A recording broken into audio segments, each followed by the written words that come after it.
Shalom, puji nama Tuhan. Pagi hari ini kita bersyukur oleh karena kasih kemurahan Tuhan kita boleh ada di tempat ini.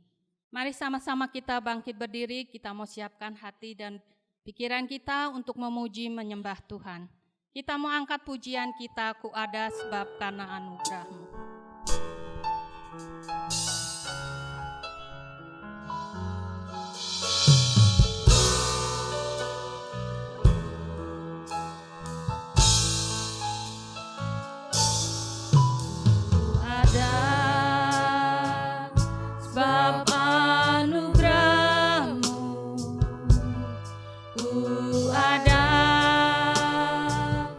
Karena kasih-Mu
kasih karena anugerah-Mu buat hidupku sekarang.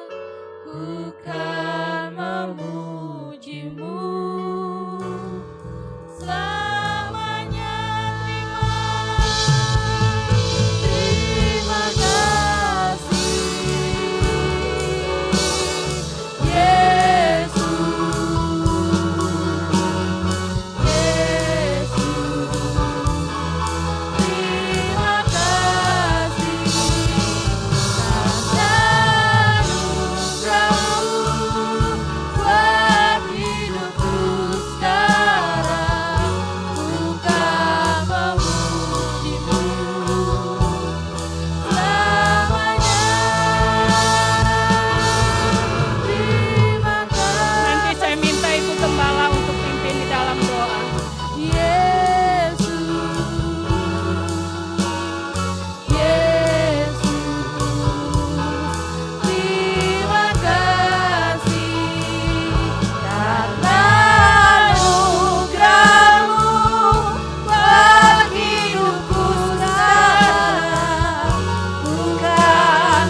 segala hormat dan kemuliaan kami kembalikan kepadamu Bapa di surga. Buat pagi yang indah ini yang Engkau sudah beri bagi kami untuk kami nikmati Tuhan. Kami bersyukur karena Engkau juga yang sudah menjamah hati kami. Sehingga kami boleh melangkahkan kaki masuk dalam rumah Tuhan. Untuk meninggikan dan mengagungkan nama-Mu. Kerinduan kami yaitu Tuhan. Kami rindu menikmati hadirat Tuhan. Menikmati kuasa Tuhan. Menikmati lawatan Tuhan. Karena kami percaya di dalam hadirat Allah ada kebebasan. Dalam hadirat Allah ada kesembuhan. Karena kami tahu bahwa Engkau adalah Allah yang berkuasa melakukan perkara yang besar. Terima kasih Tuhan, kami serahkan ibadah kami pagi hari ini ke dalam tangan kasih dan kemurahan-Mu. Kiranya urapan-Mu turun Tuhan ke setiap pelayan-pelayan-Mu. Mulai dari song leader, singer, pemain musik, bahkan hamba-Mu yang Kau sudah, oh Tuhan Yesus, mempersiapkan dirinya untuk melayani akan kebenaran firman Allah. Biar urapan yang sama pun mengalir dalam hidupnya. Demikian juga buat sidang jemaat Tuhan yang bersama kami pagi hari ini. Kami boleh merasakan dan menikmati kuasa daripada Roh Kudus. Terpujilah nama-Mu Tuhan. Kami serahkan ibadah kami dari permulaan, pertengahan sampai pada akhirnya ke dalam tangan kasih dan kemurahan Tuhan. Dan kami buka di dalam satu nama yang ajaib dan berkuasa, yaitu di dalam nama Tuhan Yesus Kristus. Haleluya. Amin.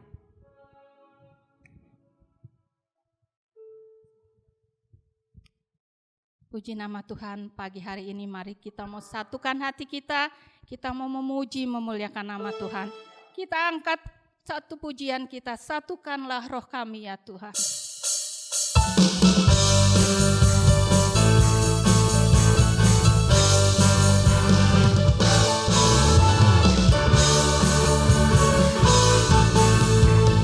Satukanlah roh kami ya Tuhan.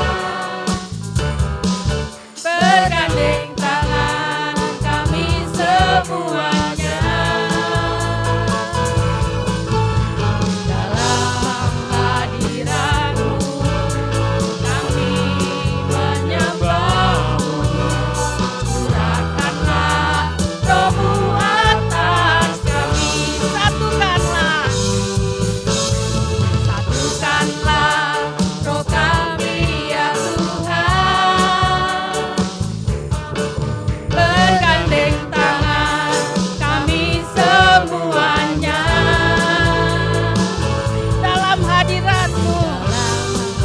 mau menyembah-Mu Tuhan. Kami menyembah-Mu. Curahkanlah Roh-Mu atas kami. Roh tercurah dari surga. Bumi bersuka cita. Roh tercurah dari surga. Bangsa-bangsa bersorak. Roh tercurah dari surga. Gereja Tuhan dibangkitkan. Roh tercurah dari surga. Gereja Tuhan dimenangkan. Semua bangsa-bangsa kan mengaku bahwa Yesus Tuhan. Satukanlah roh kami yang Tuhan. Mari sama-sama kita bangkit berdiri. Roh kami ya Tuhan, bergandeng tangan kami semuanya. Dalam hadirat-Mu kami menyembah-Mu. Curahkanlah Roh-Mu atas kami. Roh tercurah dari surga. Bumi bersuka cita. Roh tercurah dari surga. Bangsa-bangsa bersorak. Roh tercurah dari surga. Gereja Tuhan dibangkitkan. Roh tercurah dari surga. Gereja Tuhan dimenangkan. Semua bangsa-bangsa kan mengaku bahwa Yesus Tuhan. Roh tercurah dari surga. Bumi bersuka cita. Roh tercurah dari surga. Bangsa-bangsa bersorak. Amin, haleluya. Dari surga. Gereja Tuhan dibangkitkan. Roh tercurah dari surga. Gereja Tuhan dimenangkan. Semua bangsa-bangsa dan mengaku bahwa Yesus Tuhan. Rasakan kuasa Allah. Rasakan kuasa Allah turunlah. Rasakan kuasa Allah turunlah. Itu rahmat-Nya terbuka bagimu. Rasakan kuasa Allah turunlah. Rasakan kuasa Allah turunlah. Rasakan kuasa Allah turunlah. Itu rahmat-Nya terbuka bagimu. Rasakan kuasa Allah turunlah. Rasakan kuasa Allah turunlah. Rasakan kuasa Allah turunlah. Itu rahmat-Nya terbuka bagimu. Rasakan kuasa Allah turunlah. Ku puji, ku sembah Yesus Kristus Sang Penebusku. Ku puji, ku sembah, ku puji, ku sembah Yesus Tuhan dan Rajaku. Ku puji, ku sembah, ku puji, ku sembah Yesus Kristus Sang Penebusku.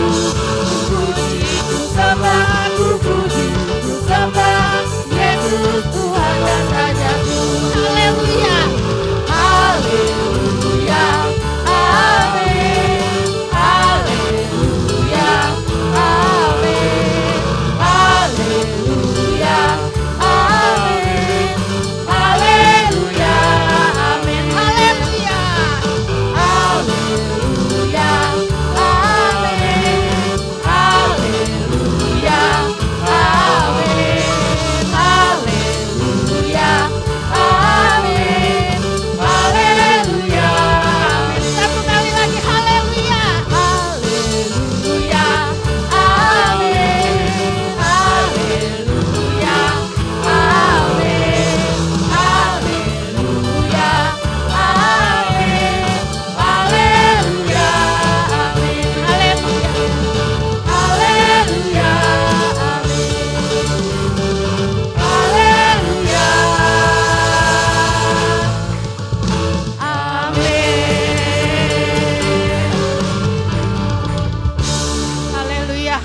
Puji nama Tuhan, biar segala kemuliaan hanya bagi nama Tuhan. Sebelum kita masuk kepada firman Tuhan, kalau ada yang ingin bersaksi, saya persilahkan. Puji nama Tuhan.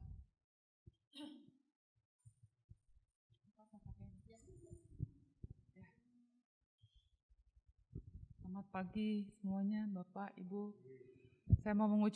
Saya berdiri di sini mau mengucap syukur pada Tuhan ya.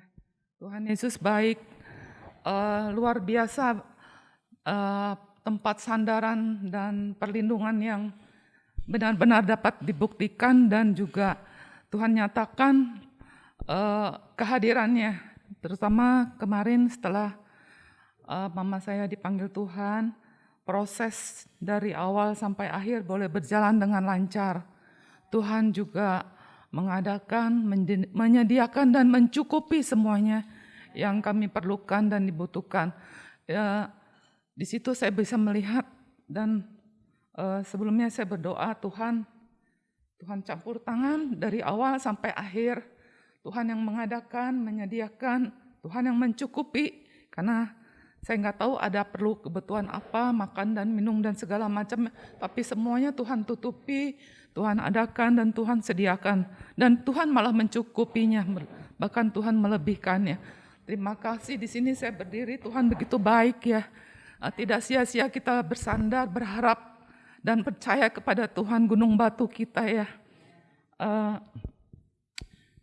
Memang mama dipanggil usianya sudah lanjut 87, dan beliau juga sakit-sakitan.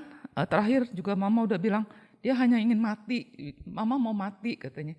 Tapi kepergian mama yang saya syukuri, dia sudah pergi di dalam Tuhan. Ya, di dalam Tuhan, dan selalu setiap saya ketemu dan datang ke tempat mama, saya ajak mama berdoa. Saya tumpang tangan di badannya, di dadanya, saya bilang, saya selalu ajarkan mama, Tuhan mama siapa? Gitu. Nanti dia bilang, saya tuntun Yesus, ya, mama Yesus gitu. Nah, selalu saya ajarkan, saya tuntun, mama Tuhan mama siapa? Yesus, Yesus.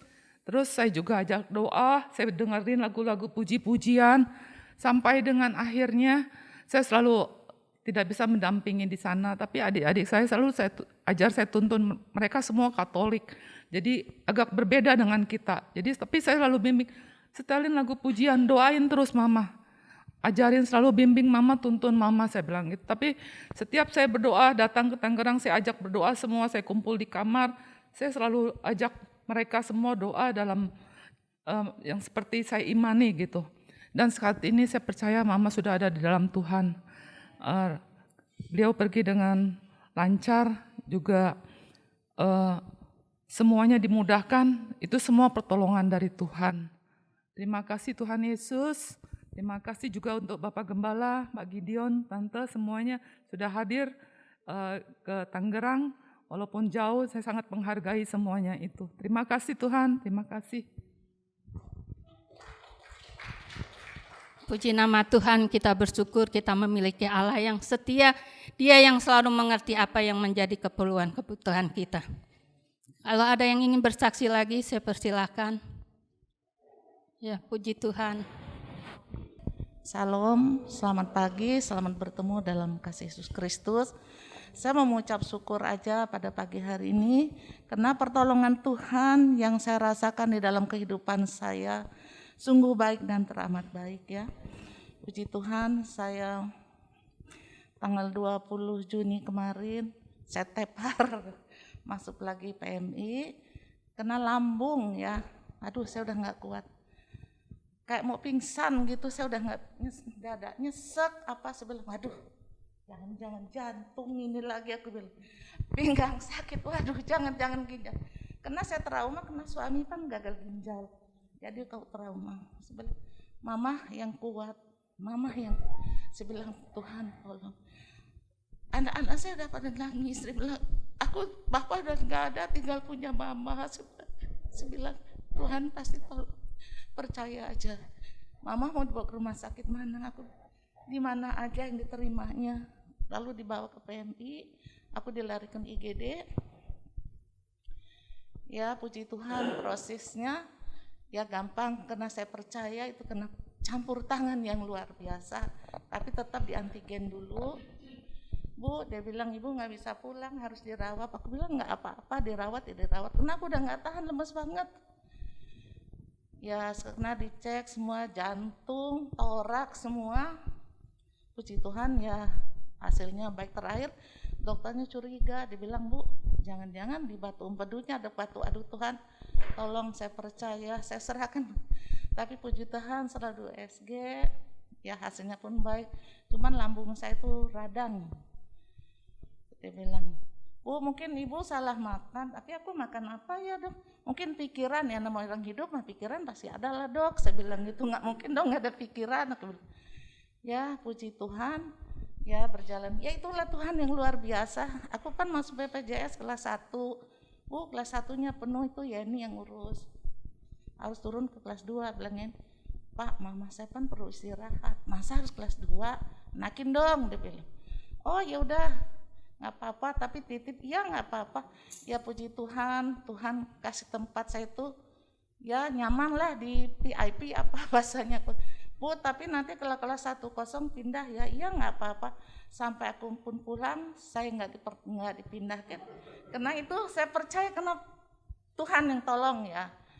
Dan ya yang kedua, saya puji Tuhan pada tanggal 1 Juli kemarin genap usia udah 62 tahun, Tuhan tambahkan saya hikmat kepada Tuhan, ya saya mengucap syukur pemeliharaan Tuhan yang luar biasa. Dan ya banyak yang saya alami ya.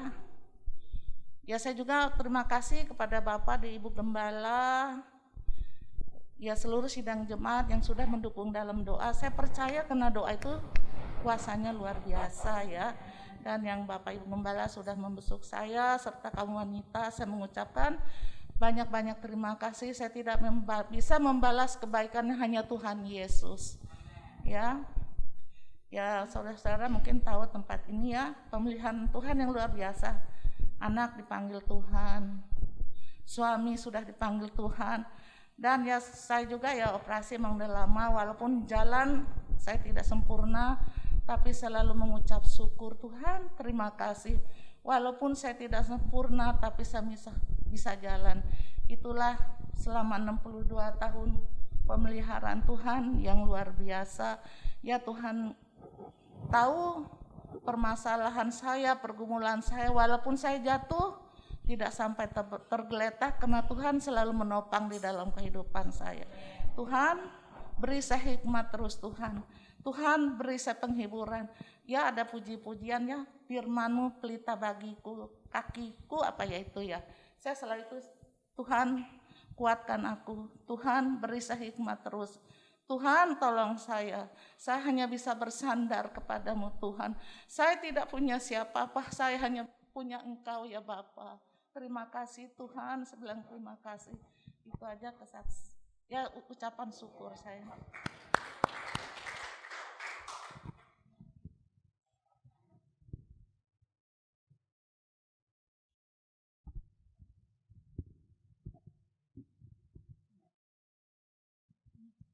Puji nama Tuhan, Tuhan kita adalah penolong yang setia. Dia selalu menjaga, memelihara, dan melindungi kita. Ada lagi yang ingin bersaksi, saya persilakan. Halo semuanya, shalom.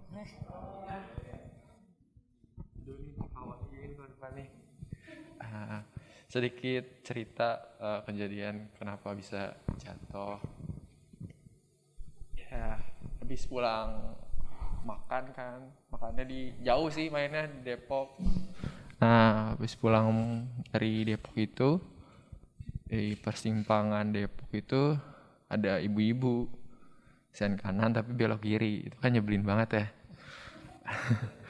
Rem mendadak, selip, akhirnya jatuh sampai beberapa meter, akhirnya udah itu ada pick up mobil.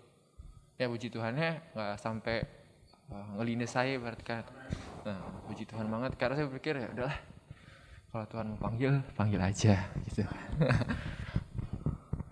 Karena kerasa banget tuh ban mobilnya kena kepala, duk kataku ya Tuhan udahlah. Tapi Pas buka mata, wah puji Tuhan Tuhan masih kasih kesempatan nih kayaknya nih buat bagi berkat minggu depan nih. Ya udah akhirnya mau coba bangun, wah nggak bisa nih kakinya nih, nggak bisa diangkat. Ya udah akhirnya untungnya masih sadar kan, akhirnya nelfon keluarga minta jemput di Persimpangan Depok, akhirnya dibawa ke rumah sakit. Pertama nggak diapa-apain, katanya ini mah nggak kenapa-napa, cuma lecet-lecet. Tapi perasaan saya kok ini saya nggak bisa gerak loh kakinya. Akhirnya dibawa lagi ke rumah sakit PMI, dari situ baru dicek, oh ini ternyata ada dislokasi, mesti operasi. Ya udah akhirnya operasi lah jam 10 pagi, karena itu kejadiannya malam ya, jam 12 malam, udah operasinya jam 10 pagi. Nah puji Tuhan operasinya lancar, dan sekarang udah bisa nih berdiri nih. Awalnya emang nggak bisa nangkuk, nggak bisa berdiri, pakai tongkat. Sekarang mah udah bisa berdiri karena dibantu alat juga. Maaf sebelumnya kalau pakai celana pendek, opa oma. Dah itu aja. Sama saya bersyukur banget sama Tuhan, nih kado terindah buat saya pokoknya. Karena 29 Juni kemarin saya juga ulang tahun gitu. Itu aja. Terima kasih semua doanya karena saya masih boleh beribadah di sini. Thank you.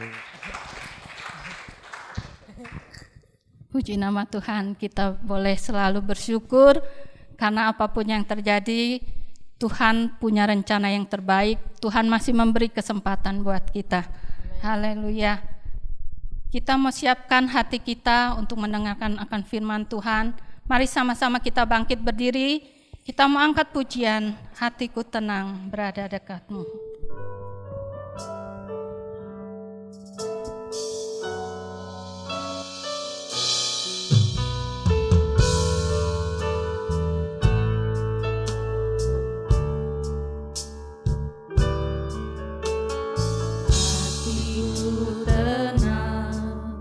Berada dekatmu, Kaulah jawaban hidupku.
rasakan kasih-Mu Tuhan.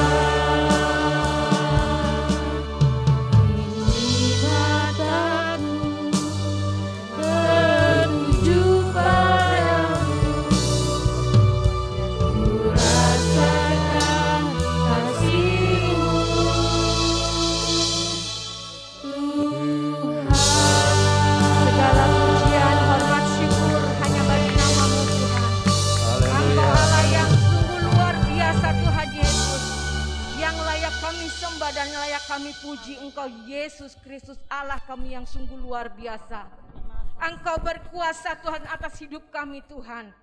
Pertolongan-Mu tidak pernah terlambat Tuhan untuk orang-orang yang percaya dan berharap kepadamu Tuhan Yesus.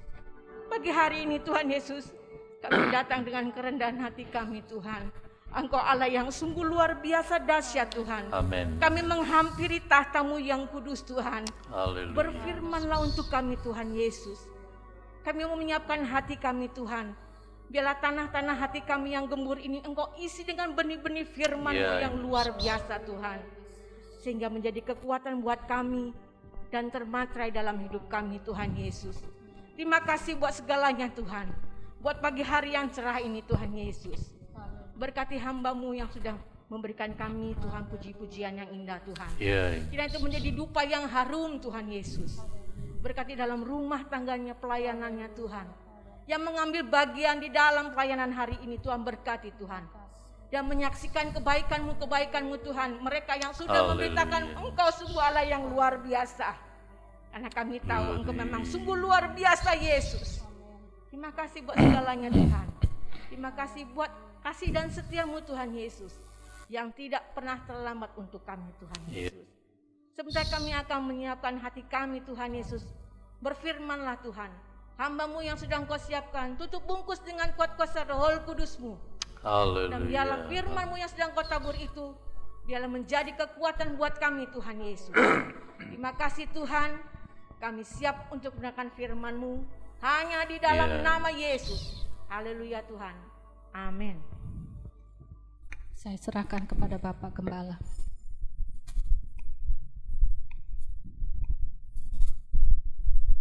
Haleluya. Puji Tuhan. Haleluya, puji Tuhan.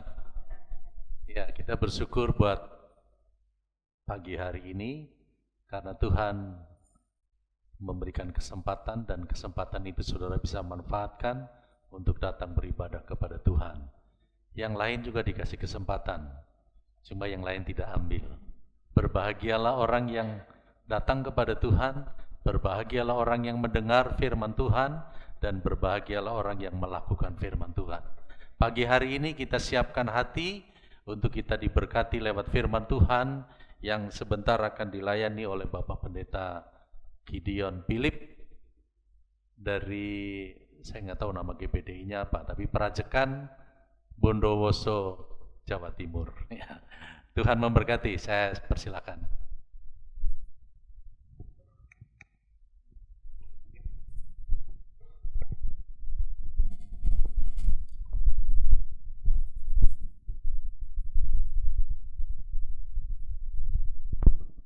Puji Tuhan saudara, mungkin ada yang ingat saya yang pernah datang ke sini sudah puluhan tahun yang lalu. Karena masih di ruko ya. Nah, saya berterima kasih buat kepercayaan yang diberikan tentunya oleh Tuhan lewat Bapak Gembala untuk saya menyampaikan firman Tuhan. Ya, karena memang waktunya bersamaan dengan rapat reuni, jadi Bapak Gembala saudara bilang, ayo kok tahan sampai Minggu sebab mumpung masih ada di Bogor ya. Saya berterima kasih tentunya buat hal ini. Nah saudara, pagi ini kita akan belajar firman Tuhan. Tadi sudah disampaikan oleh Bapak Gembala bahwa kesempatan yang ambil adalah mereka yang hadir. Nah pagi ini kita diberi kesempatan untuk belajar firman Tuhan. Itu adalah sesuatu yang luar biasa buat kita. Saya ingin ajak saudara buka Mazmur pasal 90 ayat yang ke-10. Ya, Mazmur pasal 90 ayat yang ke-10. Saya tunggu sampai dapat semua. Nah, ditampilkan atau enggak, kalau enggak saya akan ajak saudara baca sama-sama. Ya, Mazmur ya. Mazmur 90 ayatnya yang ke-10. Ayat 10, bukan ayat 9. Ayat yang ke-10. Ya. Kita akan baca sama-sama ya, Mazmur 90 ayat 10. 2, 3. Masa hidup kami 70 tahun, dan jika kami kuat 80 tahun. Dan kebanggaannya adalah kesukaran dan penderitaan. Sebab jalurnya buru-buru dan kami melayang lenyap. Saudara, dari terjemahan King James dikatakan hari-hari tahun kita adalah 60 tahun dan 10 tahun. Berarti sama, 70 tahun. Ya. Kemudian, dan jika kuat bisa 80 tahun. Tapi sumber kekuatannya susah payah dan penderitaan yang akan segera terputus atau berakhir dan kita terbang pergi. Ya, saudara. Jadi saudara, firman Tuhan berkata bahwa masa hidup manusia itu 70 sampai 80, kalau bisa lewat pun dia akan melaluinya dengan susah payah. Saudara, saya beri judul singkat ya dari tema firman Tuhan, yaitu singkatnya hidup. Nah, kalau tema singkatnya hidup berarti itu berhubungan dengan waktu kehidupan saudara dan saya. Ya, dikatakan 80. Kalau bisa melewatinya itu dilewatinya dengan susah payah, dengan penderitaan. Saudara, saya pakai bahasa yang mungkin saudara rasa agak sedikit. Ketika ada orang mati, ya biasanya kan ada yang meninggal, sama aja sebetulnya itu cuma permainan bahasa. Ketika ada orang yang mati umur 50 tahun, kita akan berkata masih muda ya, kok sudah mati. Ya, kalau sudah 70 tahun, ya sudah cukup tua, dia baru mati. Kalau 80 tahun, sudah tua. Tetapi saudara, ada orang yang melewati usia 80 tahun, belum dipanggil Tuhan. Ya, belum mati. Kita bilang, aduh ini orang umurnya panjang. Saudara, kita lihat bahwa umur 70, 80 itu ditulis oleh Alkitab akan menjadi milik orang-orang yang hidup. Nah, tentu saja saudara, kita tahu bahwa umur itu harus dilewati, harus dijalani. Nah, firman Tuhan berkata, di dalam Mazmur tadi dikatakan tiba-tiba bisa hilang lenyap. Berarti saudara, umur yang dipercayakan oleh Tuhan dalam hidup saudara, dalam hidup saya, itu sewaktu-waktu bisa hilang lenyap. Saya ingin ajak saudara baca ayat 12 dari Mazmur 90 ayat 12 ya. Mazmur 90 ayat 12. Mazmur 90 ayatnya yang ke-12. Ya. Ajarlah kami menghitung hari-hari kami sedemikian hingga kami beroleh hati yang bijaksana. Dari terjemahan firman Allah yang hidup, ayat yang sama 12, Mazmur 90 dikatakan, ajari kami menghitung hari-hari kami dan menyadari betapa sedikitnya hari-hari itu. Tolonglah kami untuk menjalani hidup sebagaimana patutnya.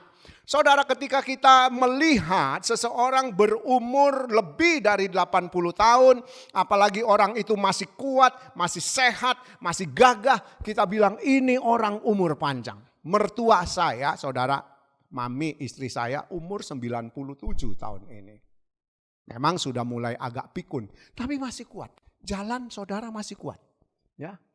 Waktu saya kemarin bulan lalu ke Surabaya sama kakak ipar saya, ayo Gideon kita ajak mami ke mall. Pak saudara umur 97 memang pakai kursi roda, saya yang dorong karena mantunya yang laki yang ikut saya. Saya yang dorong di mall, dia masih bisa duduk, masih bisa jalan. Kita masih bisa bikin senang mami maksudnya. Nah saudara, ketika kita lihat orang berusia 97 tahun masih kuat.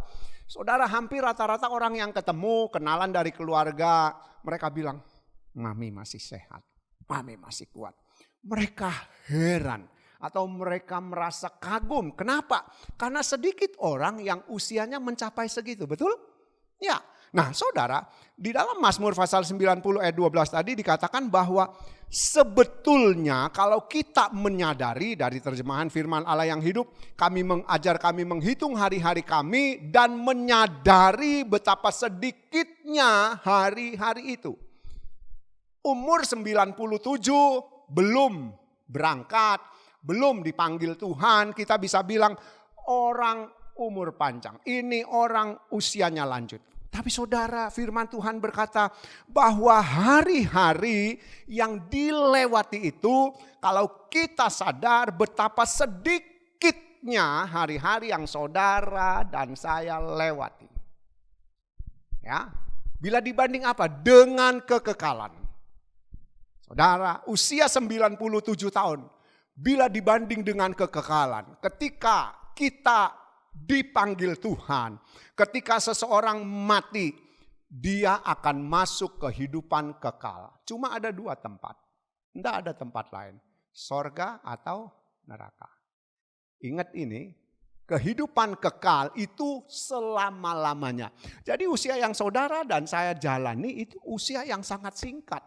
Usia yang sangat sedikit sekali. Usia yang rasanya nggak ada sebandingnya dengan kekekalan yang kita akan jalani. Saudara, kita lihat bahwa kekekalan ini akan datang dalam hidup kita. Tadi di Mazmur dikatakan usia manusia 70, 80 kalau dia bisa lewati dengan susah payah. Tapi saudara, apakah ada yang berani menjamin dan berkata kepada dirinya sendiri, aku ingin hidup sekian puluh tahun lagi dan pasti bisa?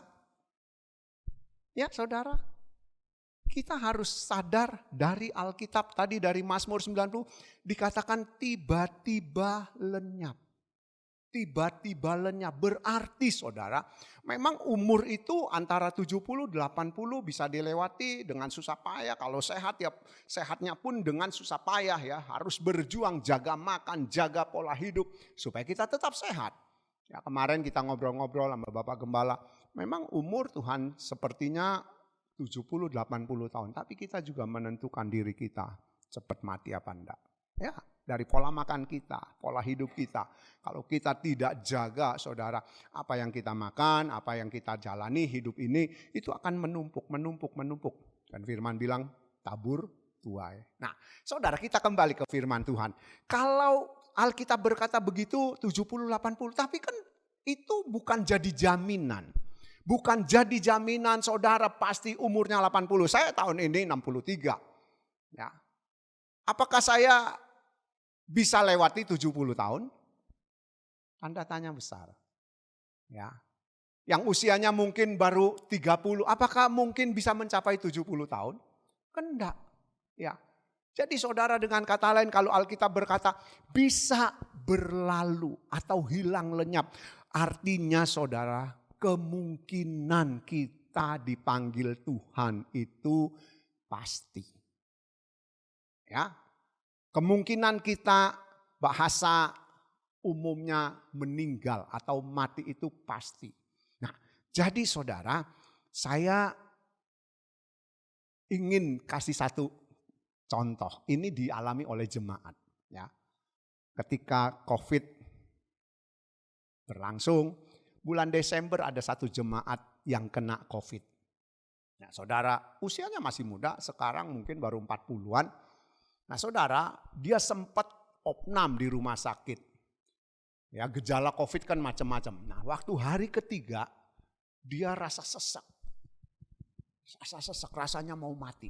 Dia cuma ngomong, Tuhan, apa yang saya miliki, apa yang saya cari, yang saya kerjakan, yang saya peroleh, rasanya tidak ada artinya kalau dia berangkat.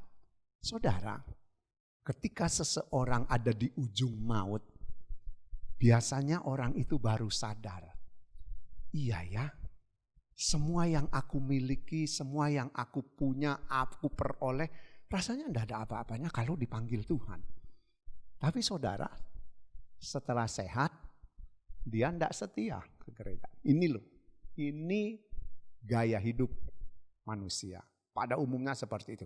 Nah saudara, kalau kita lihat ya, kita kembali di dalam Alkitab dikatakan tiba-tiba hilang lenyap. Sekali lagi saudara, kita tidak bisa ya memprediksi umur kita. Kita tidak bisa menjamin bahwa aku akan hidup sampai 70 tahun. Aku akan hidup sampai 80 tahun. Aku akan hidup sampai sekian puluh tahun. Enggak bisa. Rasanya saudara itu harus kita sadari betul. Nah saya ingin ajak saudara baca Amsal pasal 27. Amsal 27 ya ayatnya yang pertama. Amsal 27 ayatnya yang pertama. Ya. Amsal 27 ayat yang pertama ya. Firman Tuhan berkata, janganlah memuji diri karena esok hari. Karena engkau tidak tahu apa yang akan terjadi hari itu. Kita sambung, Yakobus pasal 4 ayat 14. Yakobus pasalnya yang keempat, ayatnya yang ke-14. Jangan memuji diri ya untuk hari esok. Sebab kita tidak tahu apa yang akan terjadi besok. Ya, Yakobus pasal 4 ayat yang ke-14. Kita tunggu ya supaya saudara bisa ikuti. Yakobus pasal 4 ayatnya yang ke-14.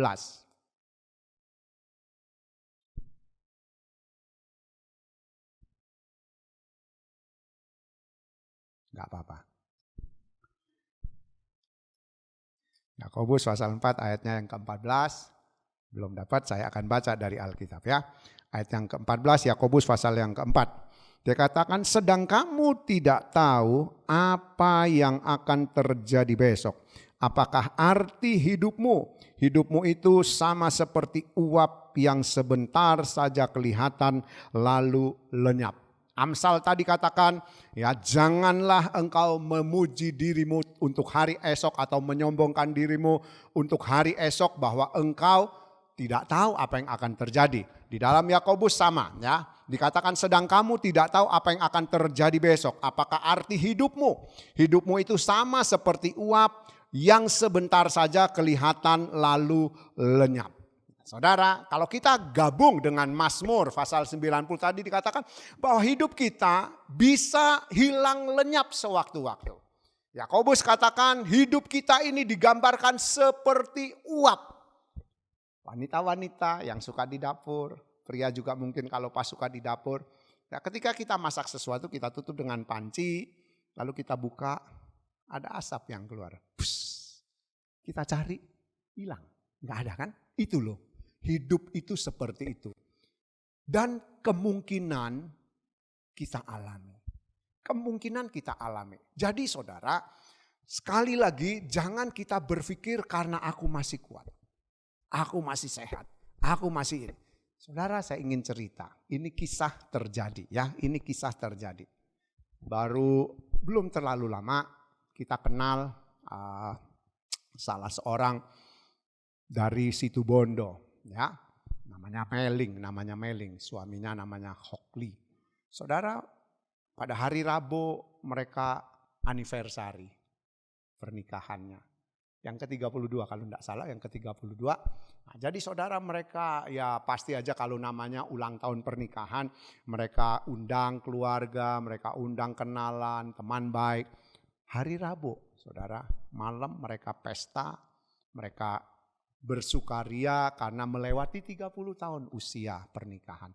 Saudara tahu, setelah mereka selesai pulang ke rumah tentu ya kembali ke rumah. Dan pagi hari saudara, suaminya sudah tidak bangun. Tragis kan? Tragis. Itu bisa menimpa saudara, bisa menimpa kami, hamba-hamba Tuhan, pendeta-pendeta sekalipun. Itu bisa. Jadi saudara kita lihat hidup ini memang sepertinya 70-80, tapi firman Tuhan katakan itu bisa seperti uap, tiba-tiba hilang, lenyap, tiba-tiba mendatangi kita. Kematian itu bisa setiap saat.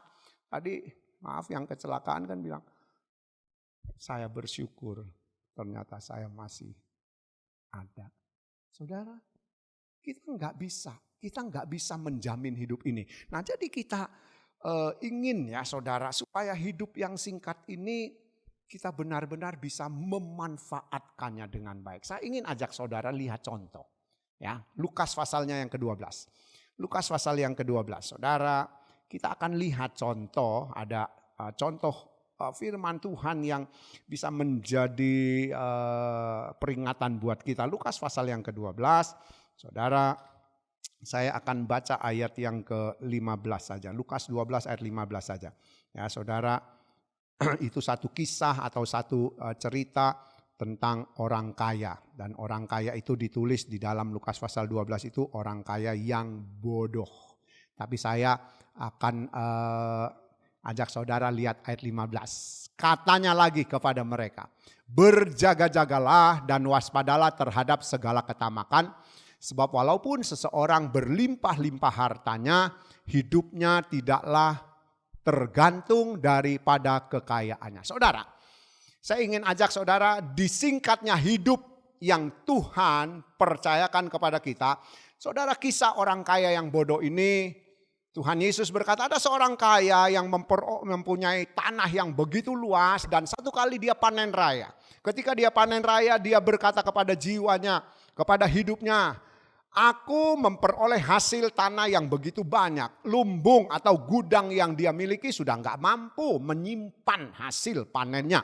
Makanya dia berkata, aku akan membangun gudang yang baru. Aku akan merombak tempat menyimpan barang-barangku. Dan saudara, pada ayat yang ke-18 dia berkata begitu. Sesudah itu ayat 19 ya dia berkata demikian di ayat yang ke-19. Sesudah itu aku akan berkata kepada jiwaku, jiwaku ada padamu banyak barang tertimbun untuk bertahun-tahun lamanya.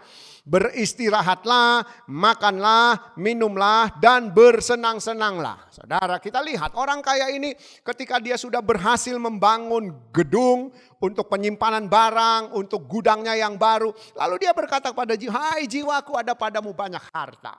Bertahun-tahun tidak akan habis. Bersenang-senanglah, beristirahatlah, nikmatilah hidupmu. Saudara. Ya, ayat berikutnya. Pada malam itu juga dikatakan dia diambil nyawanya dan mati. Ayat 21 firman Tuhan berkata, untuk siapakah yang engkau simpan? Begitulah terjadi atas hidup orang kaya yang tidak kaya di hadapan Tuhan atau bodoh. Saudara, kita kerja harus rajin. Saudara kerja harus rajin. Saudara kerja harus ngotot. Supaya apa? Supaya memperoleh hasil. Ya, memperoleh hasil. Enggak apa-apa. Tapi saudara, firman Tuhan tidak mengajar kita ketika kita sudah berhasil, kita banyak uang, kita punya segala-galanya, lalu kita menikmati hidup semau kita. Kita menjalani hidup seenak kita. Kita mau berbuat apa kita lakukan. Kita mau kemana kita pergi. Tinggalkan jam-jam ke gereja. Tinggalkan seharusnya saudara datang belajar firman Tuhan. Nah, itu orang yang seperti itu orang kaya yang bodoh. Karena dia tidak kaya di hadapan Tuhan. Kalau saudara baca dalam Matius pasal 6, Tuhan Yesus berkata, jangan kumpulkan harta di bumi. Harta di bumi akan dimakan karat, ngengat dan dicuri, dirampok. Tapi kumpulkanlah harta di sorga. Harta di sorga tidak akan diambil perampok, pencuri dan ngengat karat tidak akan merusaknya. Lalu ayat yang berikutnya dikatakan, di mana ada hartamu, di situ hatimu berada. Saudara, seringkali kita tidak sadar bahwa apa yang kita miliki itu sudah mengikat hidup kita. Ya, seringkali kita tidak sadar. Ya, orang kaya ini dia berkata, hai jiwaku, ada padamu banyak harta. Makan, minum, bersenang-senang, bersukacita. Apa yang kau ingin lakukan? Lakukan. Sebab kau mempunyai harta yang bertahun-tahun tidak habis. Ya, saudara. Tapi ketika dia diperhadapkan dengan kematian, Tuhan bilang, orang ini kaya tapi bodoh karena tidak kaya di hadapan Tuhan. Firman Tuhan itulah kekayaan rohani yang saudara dan saya harus miliki. Itu sebagai harta sorga. Amin. Ya, kita akan lihat satu contoh lagi. Saya ingin ajak saudara lihat Lukas 16 sekarang ya. Ya, Lukas pasal 16. Lukas pasal 16 kalau saudara lihat dari ayat yang ke sampai yang ke-31. Ya, tapi saya tidak akan ajak saudara lihat semua ayat. Saya ingin ajak saudara lihat ayat 19 dan ayat 20-nya saja ya. Dikatakan demikian oleh firman Tuhan, ada seorang kaya yang selalu berpakaian jubah ungu dan kain halus. Dan setiap hari ia bersukaria dalam kemewahan. Ayat 20. Dan ada seorang pengemis bernama Lazarus, badannya penuh dengan borok, berbaring dekat pintu rumah orang kaya itu. Nah, saudara, kisah dua orang ini ya, kemudian dikatakan pada hari yang tidak terlalu jauh berbeda, dua-duanya mati. Si kaya ditaruh di tempat penyiksaan sementara. Si Lazarus ditaruh di tempat sukacita sementara. Ya saudara, dari sini saudara, kita diajar oleh firman Tuhan, setiap orang yang mati tempatnya sudah pasti. Ya, setiap orang mati itu tempatnya pasti. Kita lihat orang kaya ini begitu mati dia ditaruh tempat penyiksaan. Ini cuma tinggal tunggu pindah ke neraka. Lazarus dia ditaruh di tempat sukacita sementara. Cuma tinggal tunggu pindah ke sorga. Nah saudara, ketika si kaya ada di tempat penyiksaan, saudara dia berkata, Bapak Abraham tolong suruh Lazarus celupkan tangannya ke dalam air supaya dia meneteskan satu tetes. Karena aku di sini tersiksa, dibakar oleh api tempat penyiksaan sementara yang akan jadi neraka nanti. Sebentar, Bapak Abraham bilang apa? Enggak bisa anakku. Antara kamu dengan Lazarus ada jurang pemisah yang sangat jauh. Tidak mungkin. Nah, kemudian dia bilang, kalau gitu suruh Lazarus kembali ke dunia. Beritakan kepada keluargaku. Karena ada 5 orang keluargaku yang hidup seperti aku. Saudara, Abraham bilang enggak bisa, di dunia sudah ada yang punya tugas. Ya hamba-hamba Tuhan, nah, kalau dulu kan nabi-nabi yang masih ada, mereka punya tugas memberitakan.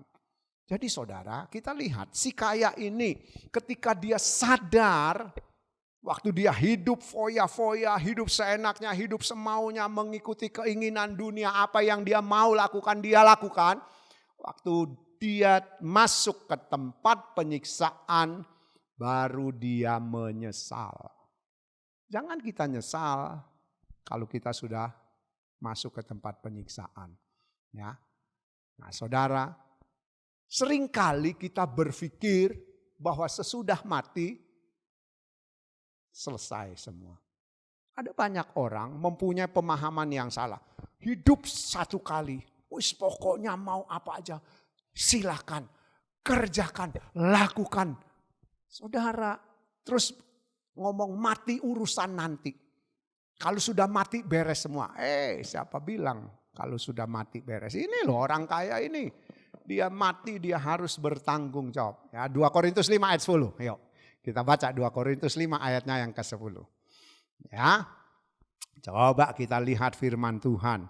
2 Korintus pasalnya yang ke-5 ayatnya yang ke-10. Ya, firman Tuhan berkata, sebab kita semua harus menghadap tahta pengadilan Kristus, supaya setiap orang memperoleh apa yang patut diterimanya, terus naikin, sesuai dengan yang dilakukannya dalam hidupnya ini, baik ataupun jahat. Jadi saudara, kita jangan pernah mempunyai pemahaman bahwa kalau sudah mati selesai. Ya, itu pemahaman yang salah. Firman Tuhan berkata dengan jelas, setiap orang harus bertanggung jawab atas apa? Atas hidupnya. Waktu kapan? Waktu dia hidup. Kalau dia hidupnya baik, dia bertanggung jawab atas hidupnya. Kalau dia hidupnya jahat, dia pun harus bertanggung jawab atas hidupnya yang jahat. Dan kita harus tahu, orang yang baik, yang hidup sesuai firman Tuhan, melakukan firman, maka saudara dia pasti akan menikmati hidup yang di tempat yang nyaman, yang seperti Lazarus. Tapi kalau dia hidup semaunya, seperti orang kaya tadi, ya, kenapa dia masuk neraka? Dia hidup semaunya yang pertama, seenaknya dia ikuti, dia mau lakukan kesukaan apa yang dia lakukan, pokoknya semua. Yang kedua, dia orang yang tidak peduli dengan Lazarus. Alkitab berkata Lazarus tuh mau makan loh saudara, sampai duduk di pinggir meja untuk menanti kalau ada makanan yang jatuh dari meja orang miskin, orang kaya itu. Datang anjing menjilat boroknya. Itu yang kedua. Dia hidup sesuka hatinya. Dia tidak peduli dengan Lazarus. Dan yang ketiga, dia adalah orang yang kikir, orang yang pelit. Tuhan kasih kesempatan untuk dia berbuat baik. Ada Lazarus, tapi dia pelit. Saudara, jadi kalau saudara diberkati, kalau saudara jadi orang yang kaya, itu tidak dosa. Tapi jangan itu menjadi kita atau membuat kita jadi tidak peduli dengan orang lain. Menjadi orang yang pelit. Kemudian kita menjadi orang yang terikat dengan kekayaan kita. Dunia ini sudah membuat manusia lupa sama Tuhan. Coba saya ingin ajak saudara merenung, betul nggak kira-kira pendapat saya? Ini pendapat saya. Ya, saya juga sudah sampaikan kepada jemaat tadi. Bapak Gembala bilang tempatnya enggak tahu GPDI, saya pakai nama GPDI Ebenezer Perajekan Bondowoso Jawa Timur. Nah, saudara, pernah nggak kita semua termasuk kita? Ya, beberapa tahun belakangan ini saya dengan istri merenung. Pernah nggak kita? Saudara jujur ya, jawab di dalam hati, nggak usah angkat tangan. Pernah nggak saudara, sementara saudara kerja, ya kita yang hamba-hamba Tuhan sementara melayani, terus berpikir, kalau sekarang saya, saudara tentunya, saya, kita semua dipanggil Tuhan. Bahasanya meninggal, mati. Pernah nggak kita berpikir kira-kira kita kemana? Ya, pernah nggak? Sebab orang mati cuma 2 tempat, sorga atau neraka. Nggak ada tempat lain.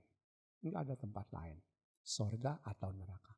Pernah nggak kita berpikir, iya ya kalau aku sementara kerja, sementara beraktivitas, terus dipanggil Tuhan, kira-kira kemana pindahnya?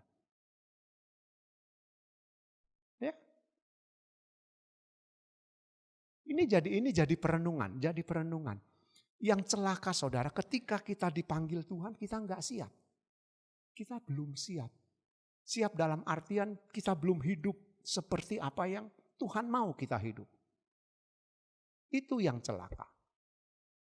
2 bulan yang lalu kita memperingati kenaikan Tuhan Yesus. Ketika Tuhan Yesus naik ke sorga, Yohanes pasal 14 ayat 1, 2, 3. Ya, Tuhan Yesus berkata, jangan kamu sedih, jangan kamu gelisah. Ya, aku kembali ke rumah Bapa untuk menyediakan rumah bagimu.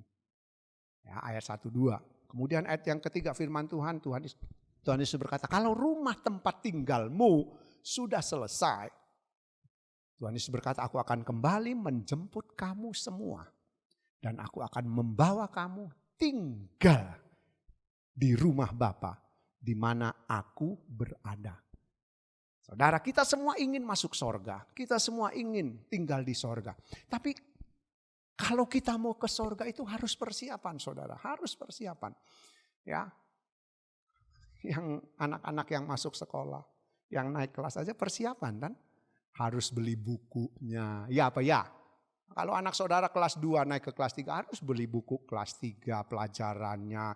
Mungkin ada seragam yang sudah harus ganti, harus beli seragam. Kalau yang lulus harus beli seragam, harus beli buku, harus beli ini. Ada persiapan untuk masuk sekolah. Loh kita kok masuk sorga nggak mau persiapan. Disingkatnya hidup yang saudara dan saya jalani, kita harus mempersiapkan hidup ini saudara. Kalau kita dipanggil Tuhan, kita mau kemana? Persiapannya selagi saudara dan saya hidup. Ya, jangan berpikir mati selesai, jangan berpikir mati sudah nggak ada urusan. Justru itu awal hidup kita. Karena kita akan hidup di kekekalan, sorga atau neraka. Dan itu kekal, itu kekal. Jadi persiapannya memang harus sekarang. Harus sungguh-sungguh. Nah, saya ingin ajak saudara buka di dalam 2 Petrus pasal yang ketiga. Ya, 2 Petrus pasal yang ketiga. Ya, tadi di Injil Yohanes saya cuma singgung bahwa Tuhan Yesus kembali ke sorga untuk menyediakan rumah tinggal kita. Nah, saudara, 2 Petrus pasal 3 ayat 10 sampai 13, saudara, saya akan ajak saudara lihat ya, 2 Petrus pasal 3 ayat yang ke-10. Ya, saya akan baca. Tetapi hari Tuhan akan tiba seperti pencuri. Pada hari itu langit akan lenyap dan gemuruh yang dahsyat dan unsur-unsur dunia akan hangus dalam nyala api. Dan bumi dan segala yang ada di atasnya akan hilang lenyap. Jadi jika segala sesuatu ini akan hancur, secara demikian betapa suci dan salehnya kamu harus hidup. Yaitu kamu yang menantikan dan mempercepat kedatangan hari Allah.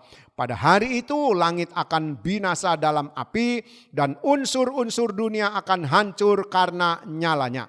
Tetapi sesuai dengan janjinya, kita menantikan langit yang baru dan bumi yang baru di mana terdapat kebenaran. Ya, saudara, ayat 10 memberitahu kepada kita bahwa langit bumi yang saudara dan saya sekarang tinggal akan jadi neraka. Karena akan dibakar, itu akan jadi neraka. Jadi langit bumi ini. Ya, kemudian ayat selanjutnya, kalau kita tahu bahwa langit bumi akan dijadikan neraka, dikatakan dan akan hancur secara demikian. Ayat 11, ayat yang ke-11 juga berkata betapa suci dan salehnya kamu harus hidup, ya, yang menantikan kedatangan Tuhan Yesus kali yang kedua, di mana akan ada langit yang baru dan bumi yang baru di mana terdapat kebenaran. Saudara, tadi Yohanes 14 katakan, aku pergi ke rumah Bapa menyediakan rumah tinggal bagimu. Kalau rumah itu sudah selesai, aku akan datang menjemput kamu, mengajak kamu tinggal bersama dengan aku di rumah Bapa di sorga. Itulah langit bumi yang baru. Tuhan rindu saudara dan saya tinggal di sorga. Ya, tadi saya sudah singgung, ke sorga nggak ada persiapan. Kita harus mempersiapkan. Nah, persiapannya apa? Di dalam 2 Petrus pasal 3 dikatakan, kalau kita tahu bahwa dunia yang akan binasa ini di mana kita tinggal, dan kalau kita mau tinggal di sorga, ya saudara, maka kita harus hidup benar. Kita harus hidup suci. Betapa suci dan salehnya kamu harus hidup. Kenapa? Karena sorga tempat kebenaran. Sorga berdiam kebenaran. Jadi saudara dan saya yang menjalani hidup yang singkat sekarang ini, ayo saudara, berjuang mati-matian untuk hidup benar. Untuk hidup benar. Ya. Jangan lagi kita hidup semau kita seperti orang kaya yang bodoh tadi. Dia binasa karena dia tidak kaya di hadapan Tuhan. Orang kaya yang dengan Lazarus juga sama aja, karena dia hidup seperti orang kaya yang bodoh, hidup seenaknya, hidup berfoya-foya. Pokoknya apa yang aku ingin lakukan, aku lakukan. Aku mau kemana, aku pergi. Tidak peduli lagi dengan hidup yang akan datang. Saudara, kita harus merenung, kita harus berpikir bahwa kita harus bertanggung jawab atas hidup yang kita jalani sekarang. Semua orang, termasuk kami, pendeta-pendeta, harus bertanggung jawab. Ya, enggak ada orang yang lepas, luput, enggak diadili, enggak ada. Semua harus menghadap meja pengadilan. Nah, sekarang saudara, kalau kita tahu di singkat hidup ini kita harus hidup benar, sebab sorga tempat kebenaran, sorga tempat yang tidak ada dosa di sana. Lalu bagaimana kira-kira kita harus hidup benar? Saya ingin ajak saudara, ada satu ayat ya saudara yang bisa membuat kita memahami hidup benar itu seperti apa. Ya, sebetulnya hidup benar, hidup kudus itu ada satu cara.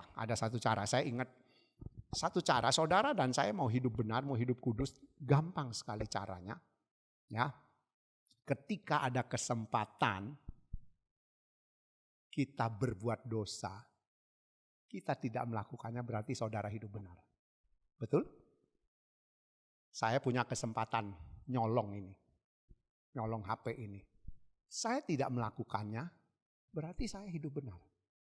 Nah, tapi kan enggak cuma dalam satu hal. Enggak cuma dalam satu perkara.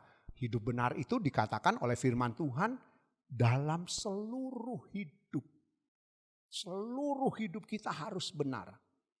Tubuh, jiwa, roh. Makanya di dalam 1 Tesalonika pasal 5 ayat 23 dikatakan, supaya ketika Tuhan Yesus datang, kiranya engkau kedapatan tidak bercacat celah baik tubuhmu, jiwamu, rohmu. Ya, kita enggak boleh cacat. Kita cuma hidup benar rohnya, enggak bisa. Tubuh ini juga harus benar. Jiwa kita, perasaan kita juga harus benar. Jadi seluruh hidup kita itu harus benar. Nah, 1 Yohanes pasal 2 ayat yang ke-6. Ini loh. Ya, supaya kita gampang sekali bagaimana caranya kita bisa hidup benar. Ya, disingkatnya hidup yang saudara dan saya jalani, yang kita tahu pasti satu kali kita akan mati dan setiap saat kematian itu bisa datang pada kita dan kemungkinan itu sangat besar sekali, sangat besar. Seperti tadi contoh yang saya kasih ya, ketika habis selesai pesta pernikahan ke-32 tahun enggak bangun. Ya, ayat 1 Yohanes 2 ayat yang ke-6. 1 Yohanes 2 ayat yang ke-6. Saya tunggu kita akan baca sama-sama ayat ini. Nah, 1 Yohanes 2 ayat yang ke-6. Yuk kita baca sama-sama. 2, 3. Barang siapa mengatakan bahwa ia ada di dalam Dia, ia wajib hidup sama seperti Kristus. Saya baca dari firman Allah yang hidup. Terjemahan firman Allah yang hidup ditulis demikian, diterjemahkan demikian. Barang siapa mengatakan bahwa ia orang Kristen. Saudara orang Kristen? Yes. Ayat itu berkata apa? Barang siapa mengatakan ia orang Kristen, ia harus hidup seperti Kristus. Terjemahan baru katakan barang siapa mengatakan bahwa diri saudara, diri saya ada di dalam Tuhan, maka kita wajib hidup sama seperti Kristus telah hidup. Ini loh hidup benar. Tuhan Yesus waktu di dunia tidak ada tujuan lain. Satu tujuannya, kalau saudara baca dari Injil Yohanes pasal yang keempat ayat 34, makananku ialah melakukan kehendak Bapa dan itu jadi kesukaan. Ya, dan aku melakukannya sampai selesai. Jadi saudara, ketika Tuhan Yesus ada di dunia, dia punya satu tujuan, cuma satu, melakukan kehendak Bapa, melakukan kehendak Bapa, melakukan kehendak Bapa. Itu yang dilakukan oleh Tuhan Yesus.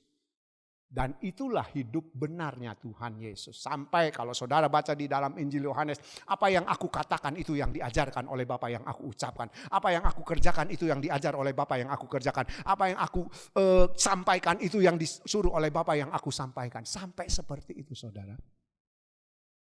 Ya, jadi kalau disingkat hidup yang saudara dan saya jalani, ayo kita harus punya satu tujuan. Satu tujuan apa? Hidup benar. Hidup benar. Seperti siapa? Seperti Tuhan Yesus. Contohnya Tuhan Yesus. Contohnya Tuhan Yesus. Saudara jangan contoh kami hamba-hamba Tuhan. Kalau saudara lihat kami, satu kali kami meleset, saudara akan kecewa. Betul? Ada banyak orang kecewa tinggalkan Tuhan. Kenapa? Karena dia lihat manusia. Coba kalau Tuhan Yesus jadi teladan hidup kita. Ayat ini berkata barang siapa mengatakan bahwa ia ada di dalam Dia. Saudara mengaku saudara ada di dalam Tuhan. Saya juga mengaku saya ada di dalam Tuhan. Terjemahan firman Allah yang hidup berkata kalau kamu mengaku orang Kristen, kamu harus hidup seperti Tuhan Yesus hidup. Ya. Kalau saya boleh sampaikan sedikit, Kristen itu bukan agama. Kristen itu jalan hidupnya Tuhan Yesus yang saudara dan saya harus praktekkan. Makanya di dalam Kisah Rasul dikatakan orang-orang yang ada di Antioquia kalau nggak salah. Mereka disebut pertama kali Kristen. Kenapa? Karena orang-orang melihat murid-murid ini hidup seperti Tuhan Yesus. Jadi kita mau rubah. Kalau saudara mengaku Kristen, saudara bukan agama Kristen. Orang boleh katakan kita beragama Kristen. Tapi untuk intern, gereja Kristen itu adalah jalan hidup Tuhan Yesus yang saudara dan saya harus lakukan. Ya, jadi kalau kita disingkatnya hidup yang kita jalani, ayo saudara rubah cara hidup kita. Kalau mungkin selama ini saudara terikat dengan pekerjaan saudara, terikat dengan hobi saudara, terikat dengan apa saja. Saudara, itu harus kita lepaskan. Satu-satu lepaskan. Saudara boleh kaya, tapi tidak boleh terikat dengan kekayaanmu. Saudara boleh punya segala-galanya, jangan segala-galanya mengikat kita. Saudara, dunia ini sudah membuat orang lupa diri. Benar. Dunia ini sudah meracuni, banyak orang tidak pernah berpikir bahwa dia akan mati. Atau dia tidak pernah berpikir kalau mati kemana. Ya, banyak orang kan gak berpikir. Seperti tadi saya tanya, saudara pernah gak berpikir ketika saudara kerja, saudara dipanggil Tuhan, kemana saudara pindah? Kan gak pernah. Kita jalani aja hidup. Kita lakukan aja hidup, rutinitas yang kita kerjakan, rutinitas yang kita. Tapi saudara, singkatnya hidup ini dibanding dengan kekekalan yang kita harus masuki, itu yang harus jadi perenungan kita. 70-80 tahun, it's okay kalau saudara hidup baik, cara hidup kita sehat, pola makan kita sehat, kita bisa mencapai usia yang lanjut, masih kuat, masih sehat, gak apa-apa. Itu kebaikan Tuhan, tapi yang penting kita mempersiapkan hidup kita. Kesempatan yang Tuhan berikan satu kali. Kalau saudara yang kerja punya kesempatan satu kali, saudara bisa ambil itu, saudara bisa raih itu. Apalagi itu mendatangkan untung. Saudara akan kerjakan itu, saudara akan berusaha merebutnya. Itu untuk perkara dunia, kenapa untuk sorga? Yang cuma satu kali saudara diberi tawaran. Tadi Bapak Gembala kan sudah singgung. Ada kesempatan yang lain gak ambil kesempatan. Kenapa untuk tinggal di sorga? Kita nggak ambil, kita nggak rebut. Ya, yang kerja-kerja kan bisa ambil itu. Raih itu supaya kita punya. Ayo, disingkat hidup ini. Persiapkan hidup kita untuk kekekalan. Ya saudara, usia 70, 80. Mazmur 90 ayat 12 tadi dikatakan singkat. Singkat. Bila dibanding dengan kekekalan yang saudara dan saya akan tinggal sebentar. Ayo ke sorga harus berjuang mati-matian. Tapi kalau saudara mau ke neraka hidup seenak saudara. Enggak usah berjuang, pasti masuk neraka. Ya, WA saya setiap mau kebaktian kepada jemaat yang ada di Prajekan. Cuma singkat, selamat pagi, ke sorga harus berjuang mati-matian. Ke neraka tidak perlu berjuang. Ayo sebentar ke gereja, Tuhan berkati. Cuma itu. Saya punya WA setiap mau ada pertemuan di gereja, mau ada kebaktian. Saya cuma sih ke sorga berjuang mati-matian, ke neraka tidak usah berjuang. Ayo datang ke gereja belajar firman Tuhan. Kalau enggak mau ya sudah. Ya. Orang bilang hidup adalah pilihan. Saudara mau milih kemana? Saya mau pilih kemana? Disingkatnya hidup ini tentu saja kita hamba-hamba Tuhan menghimbau saudara, mengajak saudara. Kita pilih sorga. Kita pilih sorga. Tempat tinggal Tuhan Yesus. Tuhan Yesus rindu saudara dan saya tinggal di sorga. Tapi kira-kira kita rindu enggak tinggal di sorga? Tinggal saudara mau yang mana? Kalau saudara rindu, saya rindu, kita harus hidup seperti Tuhan Yesus hidup. Amin. Yuk, Tuhan berkati. Mari pemain musik. Hidup kita adalah hidup yang sangat berharga. Kesempatan yang Tuhan berikan. Ya saudara, kalau kita tidak ambil, kita akan kecewa. Seperti orang kaya yang bersama dengan Lazarus tadi. Dia menyesal, dia kecewa sesudah dia ada di dalam penyiksaan sementara yang akan jadi neraka di dalam kehidupannya. Haleluya.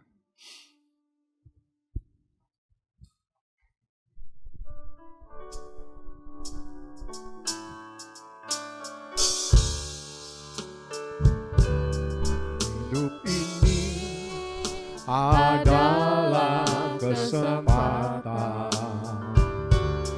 Hidup ini untuk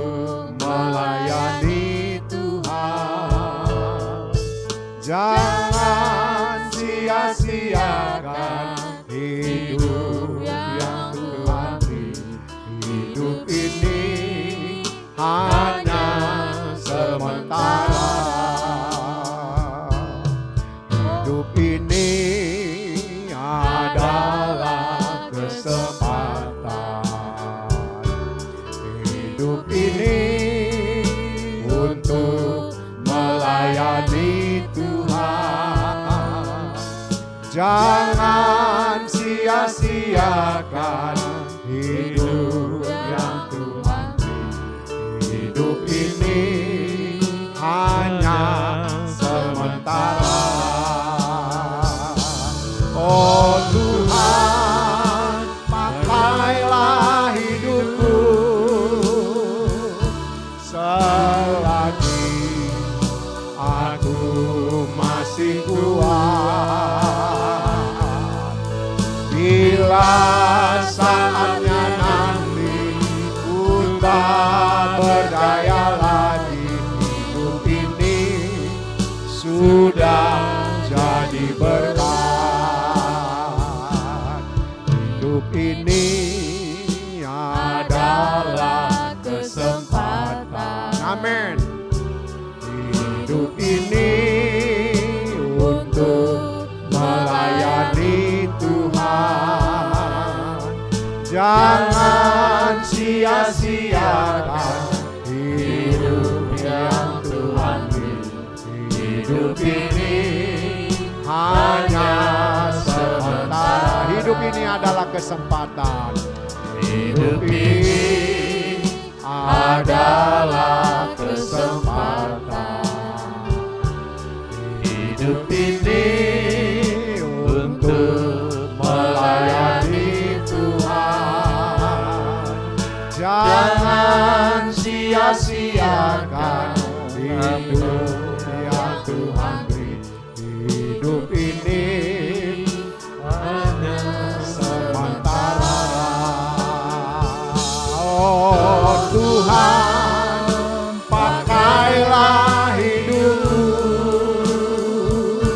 di saat aku masih kuat. Bila saatnya nanti ku tak berdaya lagi, hidup ini sudah jadi berkat. Oh Tuhan, oh Tuhan, pakailah hidupku di saat aku masih kuat. Amin, haleluya. Ku tak berdaya lagi, hidup ini sudah jadi berkat. Saudara, seringkali kita ketika masih kuat, ketika kita masih sehat, yang muda-muda ketika masih muda, berpikir tunggu kalau aku sudah tua, aku sudah nggak kuat, aku baru mau ke gereja. Ingat, kematian setiap saat bisa datang kapanpun. Yang muda-muda, kalian ketika masih muda tahu bahwa hidup yang benar itu meneladani hidupnya Tuhan Yesus, itu satu keuntungan. Kita yang sudah lanjut usia, ya, itu lebih susah atau lebih tidak gampang untuk bisa hidup meneladani hidup Tuhan Yesus. Kenapa? Karena kebiasaan yang sudah berpuluh-puluh tahun menumpuk di dalam hidup kita, itu yang membuat kita agak berat, agak susah. Nah, yang muda-muda, kalian yang masih muda-muda, ayo pakai hidup kalian. Ya, dikatakan bahwa hidup ini kesempatan di saat aku masih kuat. Di saat kita masih bisa melangkahkan kaki ke gereja. Ayo saudara, gunakan disingkatnya hidup ini supaya benar-benar saudara kita nanti ketika Tuhan datang, seluruh jemaat GPDI Sukadamai tinggal di sorga. Mau? Amin. Kita harus berjuang. Ya. Oh Tuhan, pakailah hidupku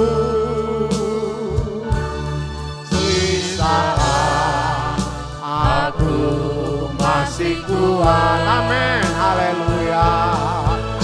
Bila saatnya nanti Ku tak berdaya lagi, hidup ini sudah jadi berkat. Oh Tuhan,